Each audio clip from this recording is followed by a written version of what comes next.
Shalom, shalom, amadas familias. Bienvenidos y muchas bendiciones desde el cielo para cada uno de ustedes, esa audiencia maravillosa que nos escuchan. Aquí me acompaña nuestro amado hermano, el More Gustavo Rivas Bertí, como siempre, para traer una reflexión, o sea, discutir temas de mucha relevancia que no muchas personas se atreven a tocar. Y en esta oportunidad vamos a tocar el tema Hanukkah. ¿Qué es lo que significa Hanukkah? Saludos, audiencia, estimado More. Bueno, bendiciones para todas las personas que siempre están atentos a este espacio, esperando que siempre sea de bendición.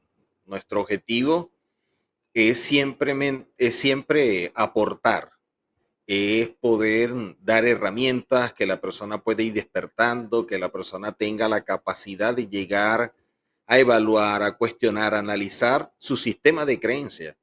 Y creo que a través de este espacio considero yo que estamos siendo útiles en función de ello. Se entiende que hay personas que de alguna manera presentan resistencia a ese dogmatismo irracional o ese fanatismo religioso, a veces de defender por defender algo sin tener de pronto las herramientas de lo que se está defendiendo. Es un asunto más emocional que fundamentado en principio, pero se respeta. Eso es el ejercicio, ¿no?, de su voluntad. Así que considero que venimos es solo para ayudar, para tender la mano, para enseñar un poco de lo que hemos aprendido y que sea de bendición para las personas que siguen el espacio. Baruch Hashem. Entonces, habiendo dicho esto, me gustaría hacerle las siguientes preguntas a nuestro estimado More acerca de lo que es Hanukkah. Primero, ¿qué es Hanukkah? ¿Cuál es su significado profético? ¿Es tradición? ¿Es cultura? ¿Es acaso un mandamiento bíblico? ¿O es algo que es condicional? Ya que hay algunas personas, de hecho, que practican o interpretan las escrituras bajo las herramientas o bajo la perspectiva hebrea, porque no me gusta ni siquiera llamarle movimiento, porque si le llaman movimiento piensan que es algo nuevo. Y la interpretación de las escrituras bajo esta perspectiva no tiene nada de nuevo, es algo bastante antiguo. Esto es algo que precede hasta la venida del Mesías. Desde antes de su venida, este eran métodos de interpretación, los que estamos utilizando ahora, que fueron usados por todos los rabinos y por todos los maestros de Israel. Ahora bien, cuando hablamos de Hanukkah, estimado More, ¿qué es Hanukkah? Para aquellos que no conocen, que no saben su significado, que pueden pensar que es algo que es solamente para los judíos o es algo que ellos no debieran ni siquiera pensar. Bueno, primeramente la celebración de Hanukkah no está dentro de las convocatorias que aparecen en Levíticos 23 que la mayoría defiende, donde empieza el debate para algunos que estudian las escrituras desde la perspectiva hebrea y están en ese proceso de rectificación y a la vez de depuración. Hay algunos que objetan que la celebración de Hanukkah no se debería celebrar porque no es algo que aparezca dentro de la Torá, hablando de Levíticos 23, las convocatorias. Es que hay muchas cosas que nosotros realizamos, que nosotros hacemos, que no necesariamente es un mandamiento, pero se hace, se obedece, se sigue, ¿ok? Pero limitar esta celebración, que es conocida como la fiesta de la dedicación o fiesta de las luces, dejarla establecida de forma rígida en cuestión de tiempo, hablando del calendario que aparece en Levíticos 23, no estaríamos haciendo honor a lo que representa la misma, que es la forma en la cual un grupo no quiso asimilarse, no quiso seguir lo que un sistema que estaba dominando, que tenía mucha fuerza, estaba trayendo como consecuencia de todos los lugares que estaba conquistando. Y para nadie es un secreto que la mentalidad griega y el helenismo ha causado un impacto muy fuerte al punto que cuando Roma lo absorbe, prácticamente se asimiló. muchos conceptos que son greco-romanos por la gran influencia de Grecia sobre Roma. Quiere decir que este imperio que venía tomando territorios y con ello conquistando también la mentalidad de los pueblos, tenía también su estrategia, eran astutos en ese sentido, Usted, porque ellos usted no está hablando, eliminaban. usted está hablando del helenismo seleucida. Sí, correcto. Con el cual empieza la lucha con una familia que es llamada los Asmoneos, pero que posteriormente se le da a conocer como los Macabeos por uno de sus miembros que era visto de esa forma. Entonces, tenían una estrategia muy particular porque regularmente quien conquista trata de quitar todo lo que es parte de la cultura y de una vez afectar la identidad del que es conquistado. En este caso, ellos no estaban tratando de quitarle su cultura, sino implantarla de ellos y que esa superara la que ellos tenían. En pocas palabras, iba a haber una competencia y de esta manera llamar la atención y que se sintieran atraídos por la cultura de ellos, que asumían que era fuerte, por lo que habían ellos visto en momentos previos con otros pueblos que conquistaron. De alguna forma, esa estrategia empezó a tener sus victorias, por llamarlos de alguna manera, porque empezamos a ver judíos que empezaron a helenizarse, que posteriormente vamos a ver en el Nuevo Testamento que cuando Pablo habla, bueno, hay que primero al griego y después al judío, muchos piensan que son griegos de Grecia y son judíos asimilados, o sea, judíos helenistas. Y estos empezaron a practicar todo lo que de alguna manera llamaba la atención. Pero llega un momento en que hay una familia que son los asmoneos, o esta dinastía de los asmoneos, que se revela y dice que no, que ellos no están, o por lo menos el patriarca, el líder de la familia, se levanta en contra de todo eso y dice, nosotros vamos a ser fiel a la Torá y para nosotros es mejor morir que perder nuestra identidad porque nuestra identidad fue dada directamente por Hashem en Sinaí y por eso tenemos la Torá. Y por lo tanto no vamos a hacer nada en contra de la Torá.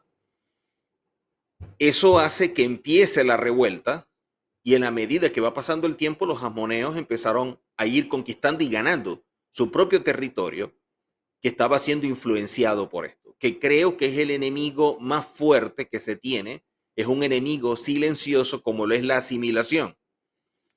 Y cuando esto sucede y empiezan a tomar territorios y empiezan a ganar y pasa todo esto, llega un momento en que estando en Jerusalén, allí en el templo que había caído en manos de ellos, ahora ellos querían restaurar todo el servicio por lo que representaba el servicio allí, para efectos de una relación con el Eterno, de alguna manera representaba la presencia del Eterno allí, el servicio, las oraciones, todo lo que ellos practicaban.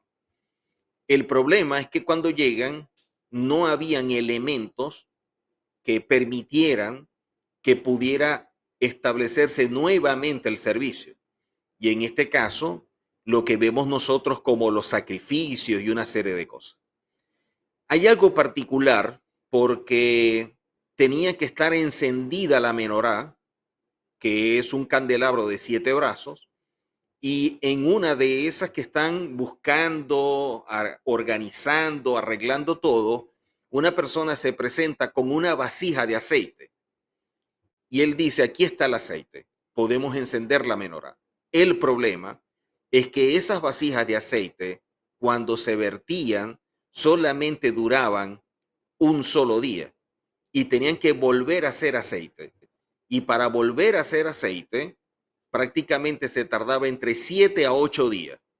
Entonces todos los días se iba colocando el aceite, pero siempre se iba preparando y el proceso para hacer el aceite duraba más o menos ese tiempo.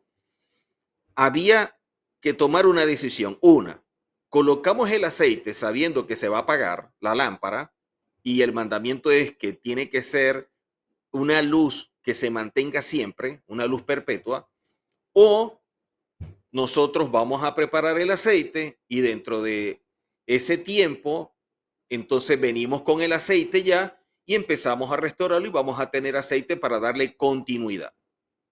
La decisión fue, vamos a encender la menorá.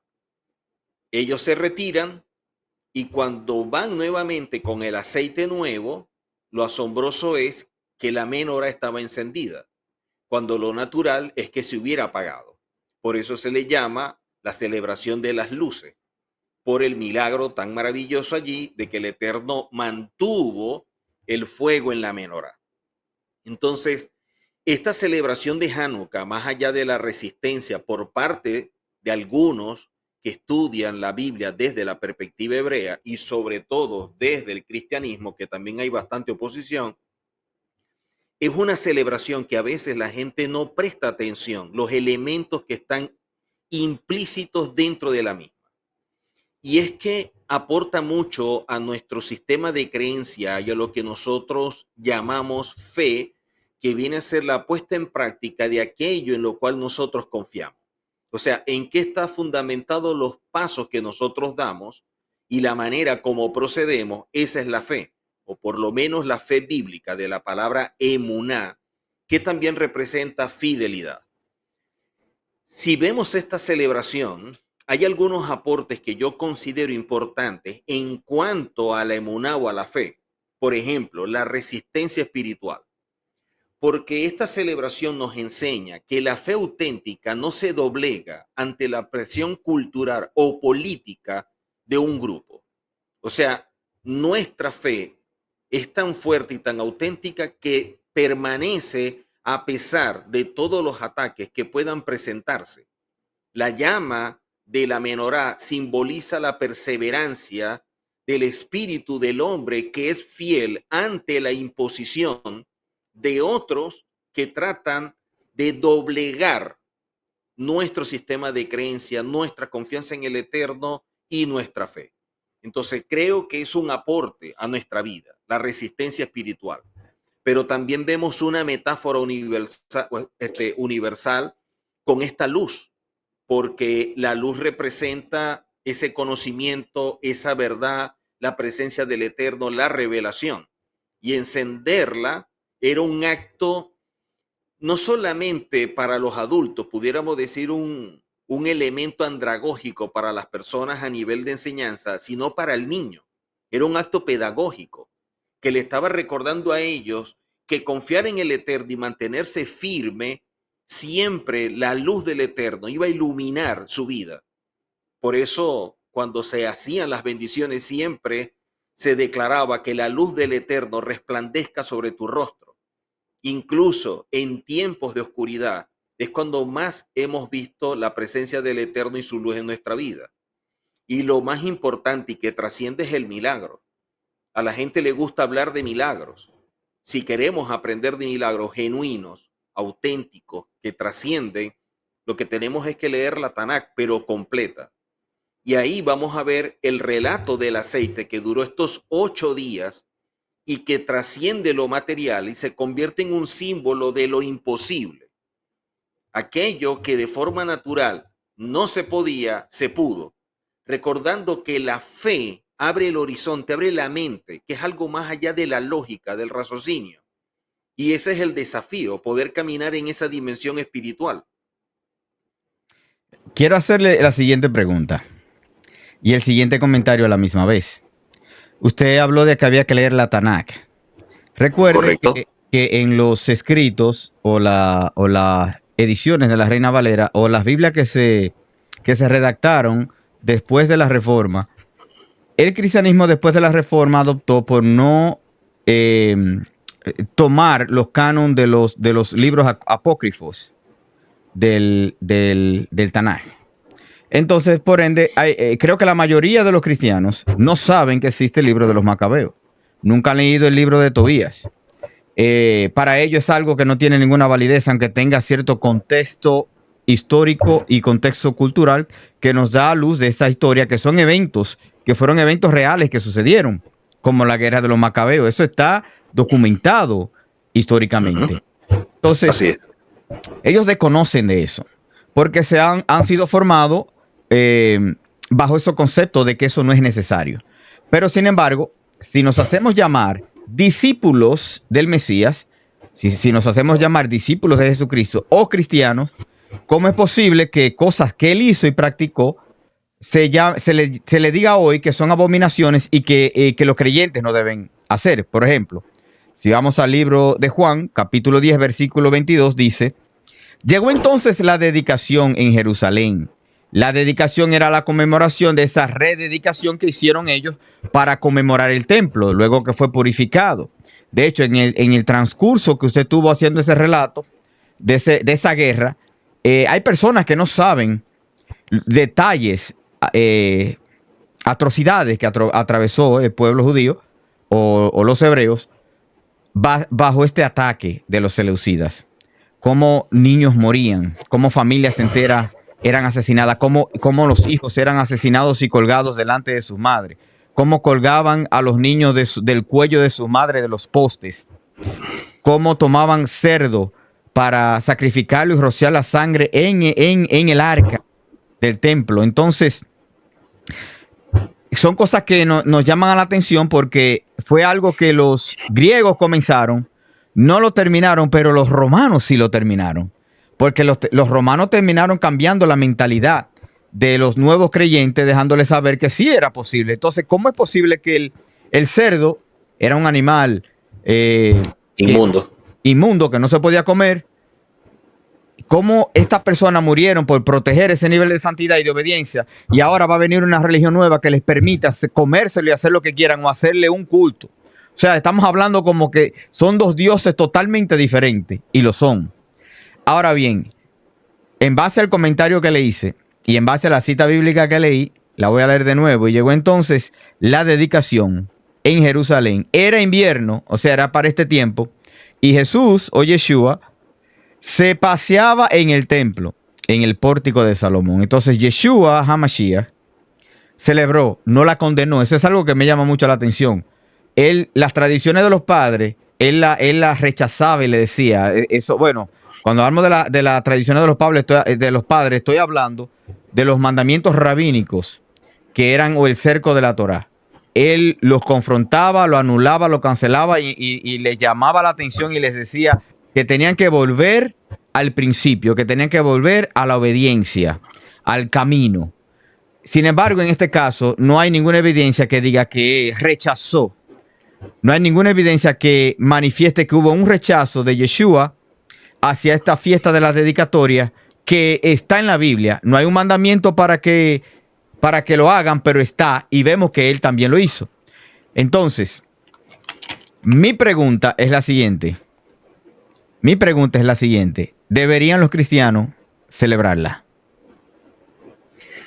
Lamentablemente, cuando una persona o incluso una nación no conoce la historia ni se da la tarea de conocer, está condenado a repetir los mismos errores y las consecuencias son peores. Y eso es lo que muchas veces pasa dentro de muchos cristianos que viven de presunción. Yo asumo tener la verdad y ya la tengo dentro de un marco. Cuando escuchaba su exposición en relación a esta fecha que se da, que aparece en Juan, donde se habla de que estaba presente en el momento de la celebración, de la dedicación del templo, que es en alusión a esta convocatoria de Hanukkah, Yehoshua en un momento dice que los verdaderos discípulos son aquellos que oyen su palabra y la siguen, o sea, son obedientes a ella. Y nosotros lo que hemos visto a lo largo de la historia es que las personas se han dado a la tarea de decir muchísimas cosas bajo una interpretación privada totalmente desconectada de las enseñanzas y de las prácticas de Yehoshua, pero utilizando a su persona para validar sus puntos de vista. Entonces, ¿qué es lo que han hecho? En el nombre de Jesús se dice esto y esto y esto, pero cuando empezamos a revisar, ese Jesús que mencionan es totalmente diferente al Yehoshua histórico que aparece reflejado en la Biblia. Hablaba hace rato sobre el libro de los Macabeos y que lamentablemente en las Biblias no aparece. ¿Quién es el que ha tenido el control de los manuscritos o de los papiros? Y sobre todo, ¿quién fue el que estableció o determinó qué libros y cuáles no son los que son parte del canon? La Iglesia Católica. Correcto. ¿Cómo dejar un libro donde se narra la historia de un pueblo que está luchando por su identidad aferrado a la Torá, cuando era lo primero que la Iglesia Católica veía como un enemigo potencial? Ellos no pueden dejar un libro que más bien promueva lo que ellos querían callar, y por eso el Concilio de Nicea. El Concilio de Nicea es: aquí se acaba que hayan diferentes grupos, aquí vamos a instituir uno solo. Y las personas que estaban allí, cada uno presentó su postulado, y quien hizo ese llamado, que en ese momento era el emperador, debemos entender que en esa mentalidad y en esa cultura era visto como un dios, al punto que él mismo establece, so pena de muerte, que cualquier persona que fuera sorprendida celebrando o estudiando algo de carácter judío iba a ser asesinado. Lo iban a matar. Yo no creo que eso sea la charla motivacional para alguien al momento de querer buscar la verdad en ese tiempo.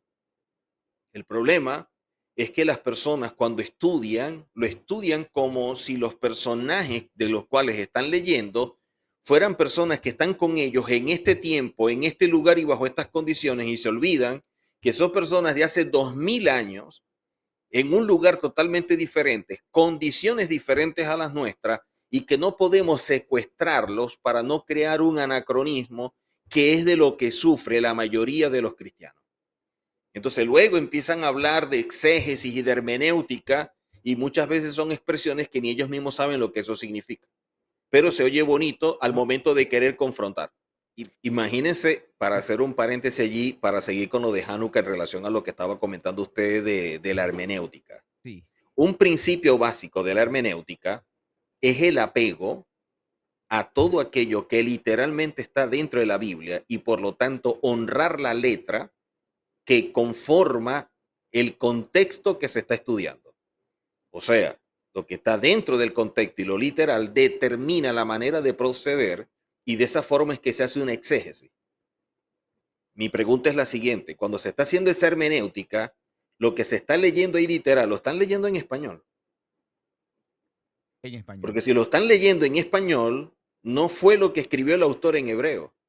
Entonces, Correcto. ¿cómo yo hago una buena exégesis y aplico un principio de hermenéutica en una Biblia en español, que aparte de eso es una versión de documentos que han sufrido copias y copias y copias de manuscritos tardíos y fusionados, para Variantes. explicar una hermenéutica que allí lamentablemente va a quedar fuera de lugar?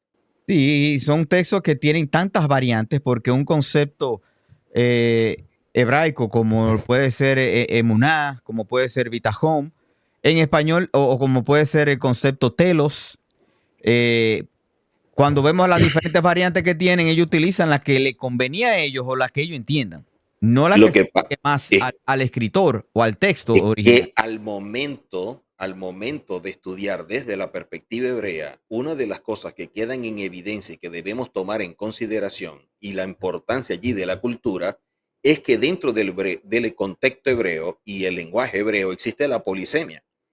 Entonces, si yo no tomo en consideración esto, yo no sé cuál es la palabra que voy a aplicar que vaya acorde al texto.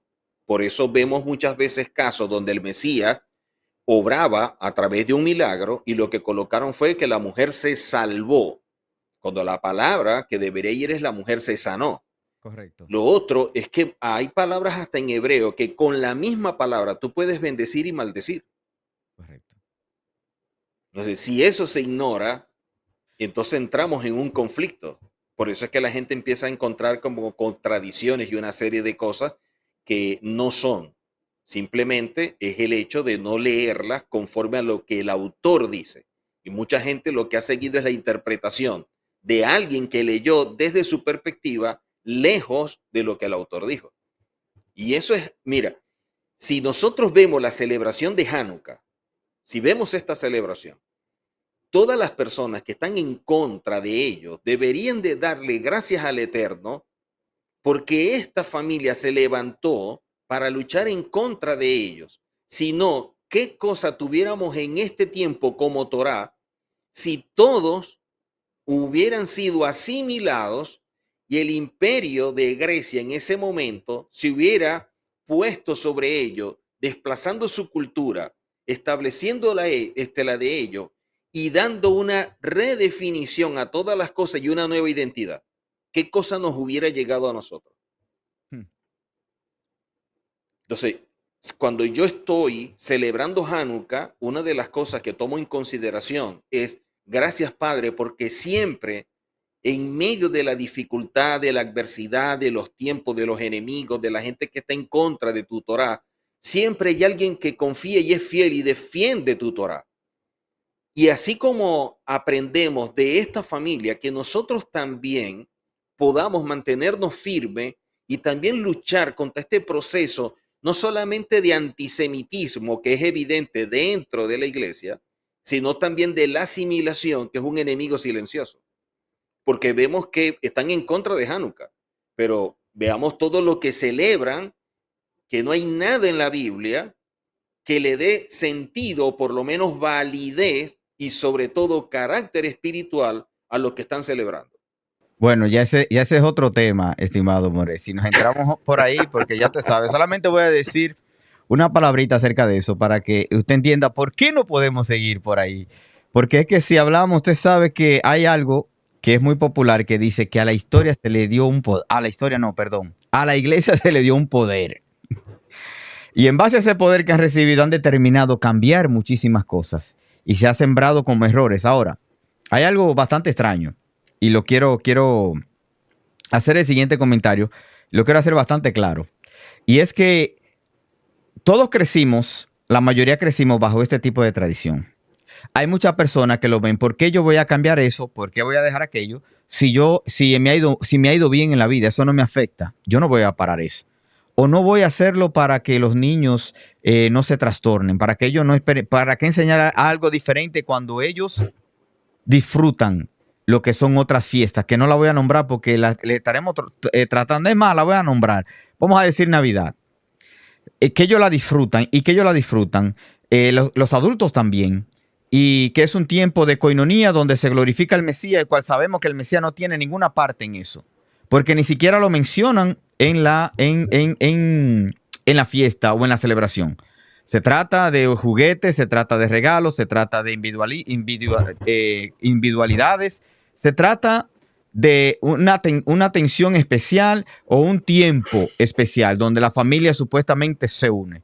Cosa que el Eterno ya dio una instrucción llamada Shabbat para eso mismo. Correcto. Y algo que me llama mucho la atención es que cómo es posible que es algo que es para el Mesías, que es santo, que es sano, pero todos lo celebran. Prostitutas, ladrones, psicópatas, personas que abusan, personas que hacen el mal allá afuera, delincuentes, todos lo celebran y que supuestamente el Mesías está ahí.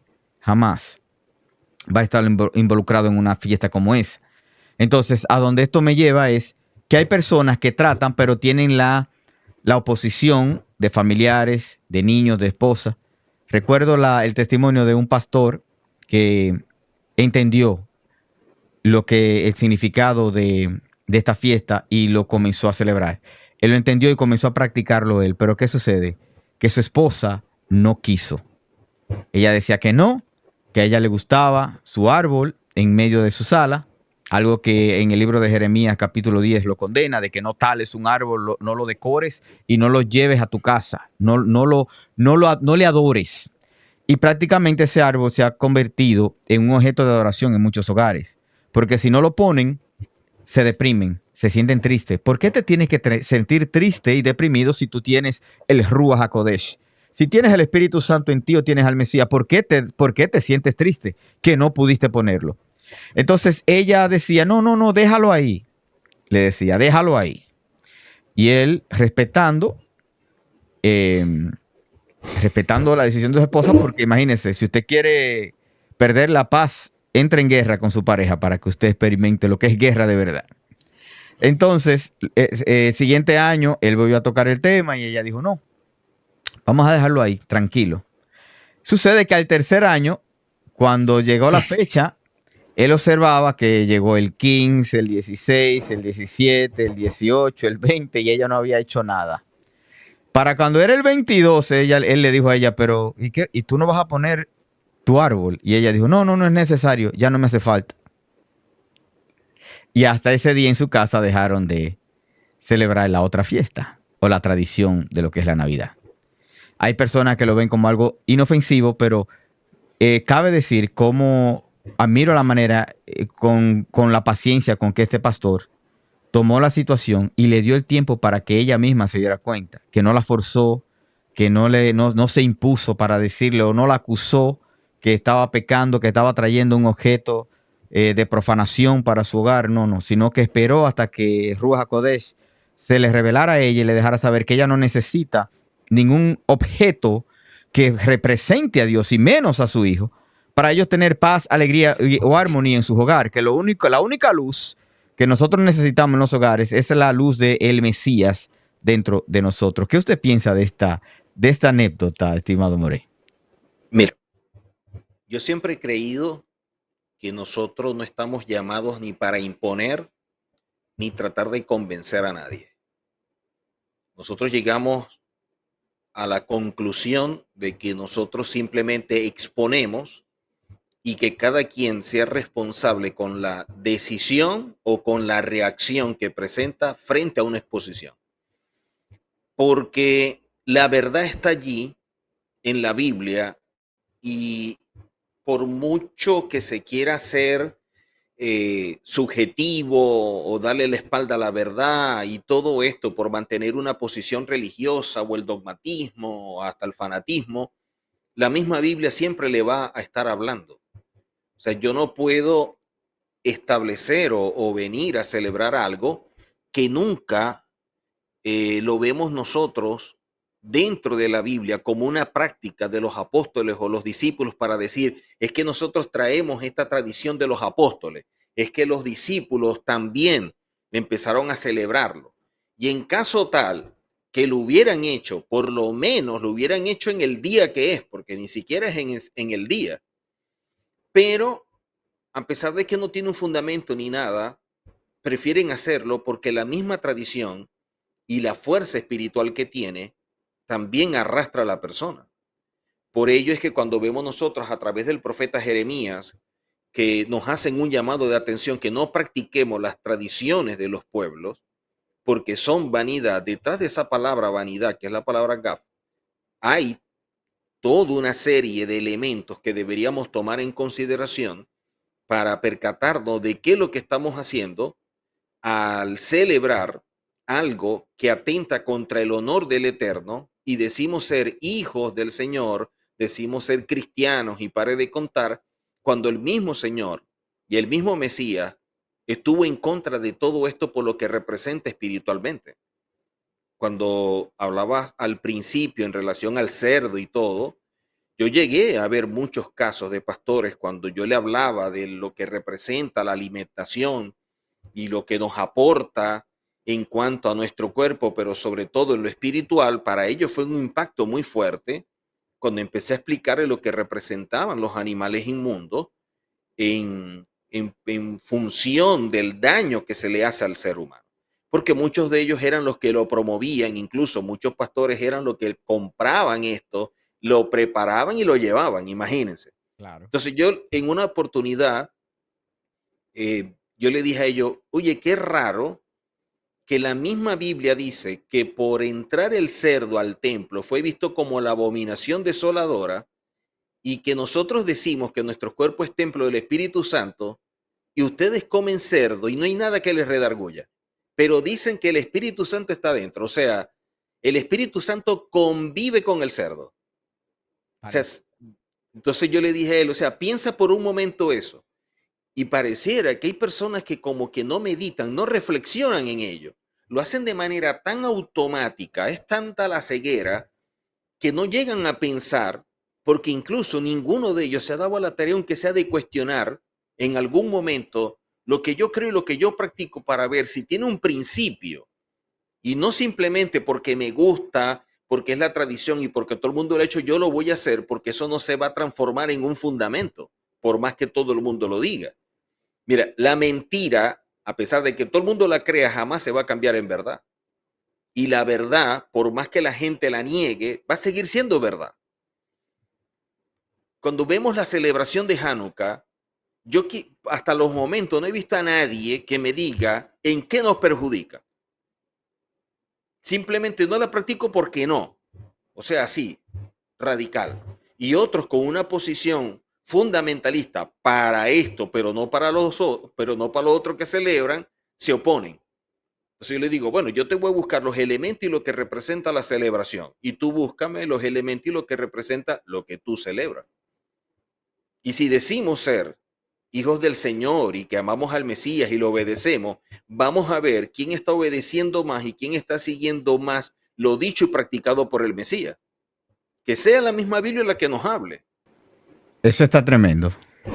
Pero de esa misma forma, ya nos hemos pasado de tiempo, ya vamos a concluir. Quiero cerrar este tema tan interesante que le va a dar, está haciendo ya la sede para el próximo tema.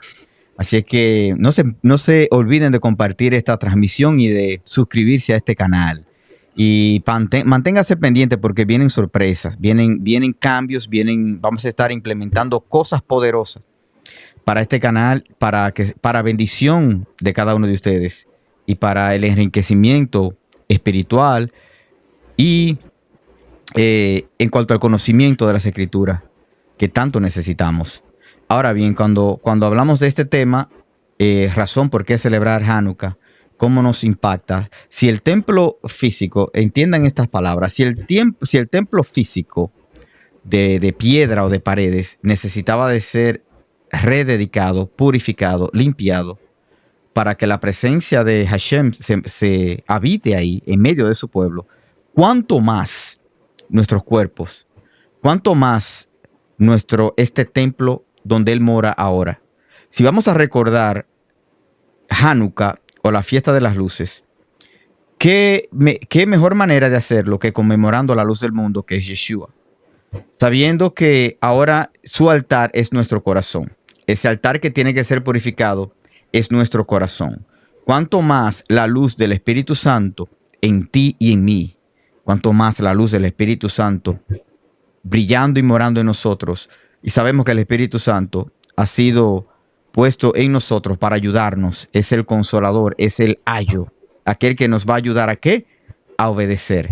Y si nosotros caminamos en contra de lo que la Torá nos dice, nos instruye, entonces estamos caminando en contra de los mandamientos del Eterno. Con esta parte, yo me despido. Al Moré también que se despida de esa amada audiencia. Seguimos amándoles en el amor del Mesías. Recuérdelo bien, amándoles en el amor del Mesías. Qué bueno que haces el énfasis, porque a veces la gente cuando escribe, ¿no? En función de lo que uno dice, se ponen bravos, se enojan. Y entonces yo me pregunto dónde queda la gracia y el amor que tanto profesan, ¿no? Bueno, imagínese, Mi- hereje, te caíste de la gracia, Bueno, arrepiente. yo voy a decir como dice Pablo, me he hecho enemigo de ustedes por decirles la verdad.